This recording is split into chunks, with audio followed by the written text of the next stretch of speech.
भैया भैया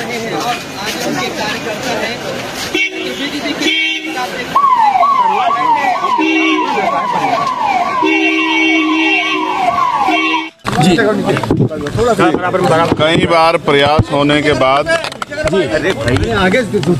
मुलाकात करने आना चाहता था।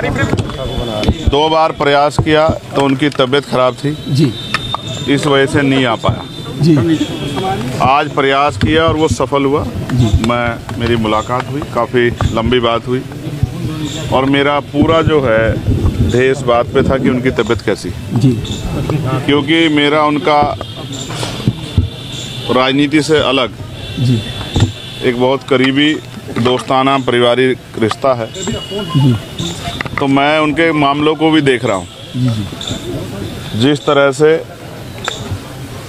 बकरी चोरी कराने में 10 साल की सज़ा,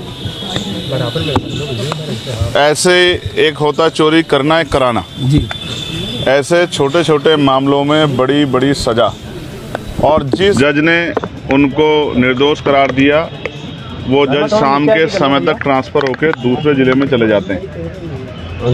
जिस तरह से लोकतंत्र की हत्या हो रही है, संवैधानिक संस्थाओं को कुचला जा रहा है, ये किसी छुपावा नहीं है। मैं उनसे मिला हूँ, वो फांसी घर में जहाँ पहले फांसी दी जाती थी ना आज़ादी से पहले, उसी फांसी घर में हूँ। मैं उनसे मिला और मेरा ये विश्वास है कि ये परेशानी के बादल जल्द छट जाएंगे। क्या माना जाए 2027 को लेके चंद्रशेखर जो भीम आर्मी के चीफ है कहीं न कहीं नई सियासत गढ़ रहे हैं?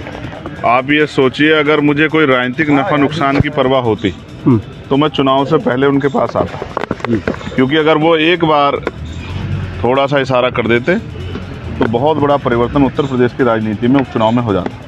लेकिन मैं इसलिए चुनाव के बाद आया हूँ कि ये मेरा जो रिलेशन है, रिश्ता, ये राजनीतिक ना होके वो जो मजबूत रिश्ता है, वैचारिक, व्यवहारिक, पारिवारिक। क्योंकि मेरे आज भी याद है जब मेरे ऊपर गोली चली तो वो बीमार होते हुए पूरे परिवार सहित आए और कई घंटे मेरे पास रुके, मेरे दुख तकलीफ को अपनी दुख तकलीफ मान के और मेरा साथ दिया उस समय। और समय समय पे अपनी पार्टी में भी, अपने नेताओं से भी उन्होंने मेरे लिए लड़ाई लड़ी। तो एक अच्छा साथी होने के नाते मैं अपनी जिम्मेदारी अदा करने और उनके हाल जानने, जो कि बहुत ख़राब है तबीयत के तौर पे भी, किस तरीके का और जेल, आप समझो जेल कोई अच्छी जगह तो नहीं होती। इस समय क्या आजम की तबीयत खराब है क्या? बताया वो बीमार हैं, उनकी आँखों में इन्फेक्शन हुए हैं। मैंने उनकी हालात देखी, मुझे बड़ी तकलीफ हुई, भावुकता भी थी मेरे अंदर।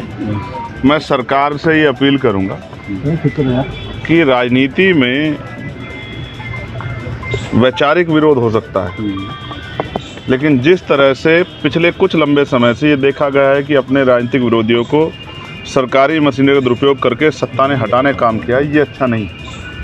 इससे ये पीढ़ी दर पीढ़ी चलता रहेगा, इसका खामियाजा फिर दूसरे लोगों को भुगतना पड़ेगा। अगर आप कुछ अन्याय करोगे तो कल आने वाले समय में ताकत आने पर दूसरा व्यक्ति भी अन्याय करेगा। जबकि उन्होंने मुझसे कहा कि हम बदले में नहीं, बदलाव में भरोसा रखते हैं, हम जन सेवा के लिए हैं और हम आने वाले कल में भी जन सेवा करेंगे। उनका आशीर्वाद मुझे हमेशा मिलता रहा।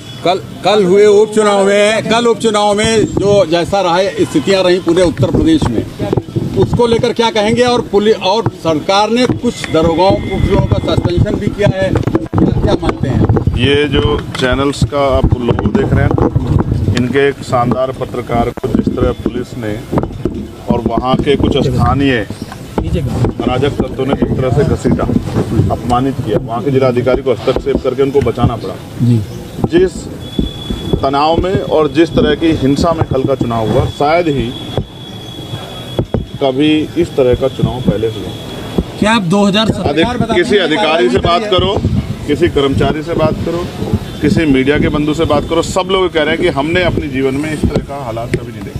क्योंकि मुख्यमंत्री जी ने इसको अपनी साख का सवाल बना दिया और उनको ये लगता है अगर वो कहीं उपचुनाव में लूज कर गए तो केंद्र में बैठी सरकार भाजपा की शायद उनको ना छोड़े। इस वजह से उन्होंने एडी चोटी का जोर लगाया। अधिकारियों को भी कहा कि मुझे ये सीटें जीतनी है, तो अधिकारियों ने भी पूरी जोर आजमाइश की और जनता ने लूटते हुए